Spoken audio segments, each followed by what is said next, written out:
27 सितंबर 2024 की रात को इजराइल ने लेबनान की राजधानी बेरूत पर करीब 80 टन के बंकर रोधी बम गिराए, जिसमें हिजबुल्लाह प्रमुख हसन नसरल्लाह समेत कई कमांडर मारे गए। और अब नसरल्लाह की मौत के बाद पूरा मिडिल ईस्ट इजराइल के बदले की आग में जल उठा है। लेबनान में एक तरफ जहां अफरा तफरी का माहौल है, वहीं दूसरी तरफ हिजबुल्लाह का मनोबल कम नहीं हुआ है, बल्कि उसने भी इजराइल के ऊपर ताबड़तोड़ हमले शुरू कर दिए हैं।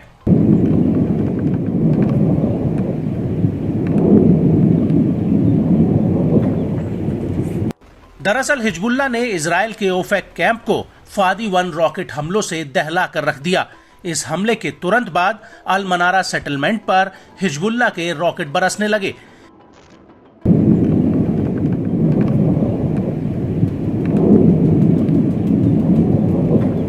हिजबुल्लाह के मुताबिक उसने इजराइल के सआर सेटलमेंट पर रॉकेटों का पूरा जत्था फायर किया। साथ ही सफाद शहर पर भी कई रॉकेट गिराए हैं। हिजबुल्लाह सफेद तक नहीं रुका, बल्कि उसने रोशपिना सेटलमेंट पर रॉकेटों के जत्थे फायर किए। हिजबुल्लाह के मुताबिक वो लेबनान की सुरक्षा और गाजा के समर्थन में अपने हमले जारी रखेगा।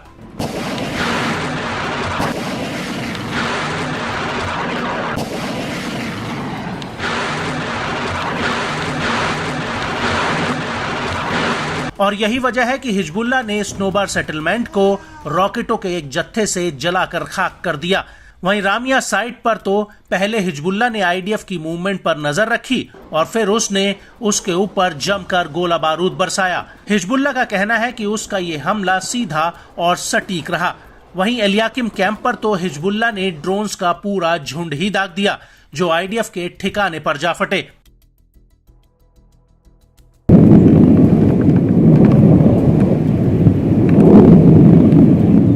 हिजबुल्लाह की माने तो उसने शतूला सेटलमेंट पर भी कई रॉकेट बरसाए हैं। इसके अलावा कफार चौबा हिल्स पर भी उसने जमकर बमबारी की है।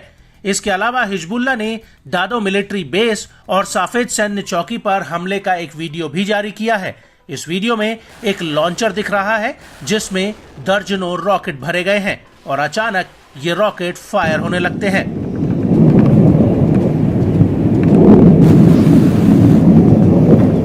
हिजबुल्लाह के इन हमलों के बीच इजरायली सेना अपने विकराल रूप में आ चुकी है। वो हर एक मिनट और हर एक सेकंड में लेबनान पर बमबारी कर रही है। इजरायल ने 29 सितंबर 2024 को लेबनान के अलग अलग हिस्सों में जमकर बमबारी की और आईडीएफ के इन हमलों में करीब 105 से ज्यादा लोग मारे गए, जबकि 350 से ज्यादा लोग घायल भी हुए। लेकिन बड़ी बात यह है कि आईडीएफ के हमलों में हिजबुल्लाह के वरिष्ठ राजनीतिक अधिकारी शेख नबील काओक की भी मौत हो गई।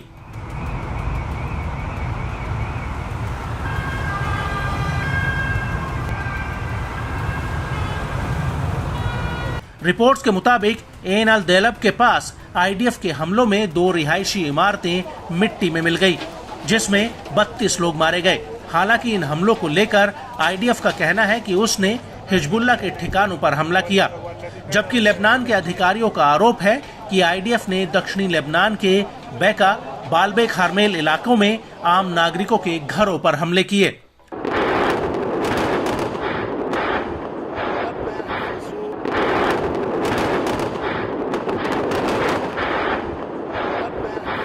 और इन हमलों को लेकर लेबनानी मीडिया का दावा है कि बेरूत के बीचों बीच आईडीएफ ने कोला ब्रिज इलाके में हवाई हमले किए।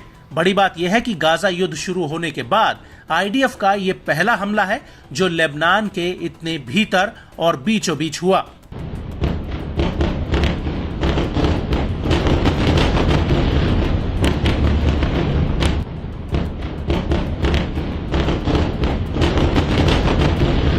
वहीं अब आईडीएफ उन इलाकों पर भी हमले कर रही है जो अभी तक सुरक्षित माने जा रहे थे। इसका जीता जागता उदाहरण बेरूत नगरपालिका पर आईडीएफ का हमला है, जो बेरूत में एक सुरक्षित शेल्टर माना जा रहा था। लेकिन अब ये इलाका भी आईडीएफ के हमलों की चपेट में आ चुका है।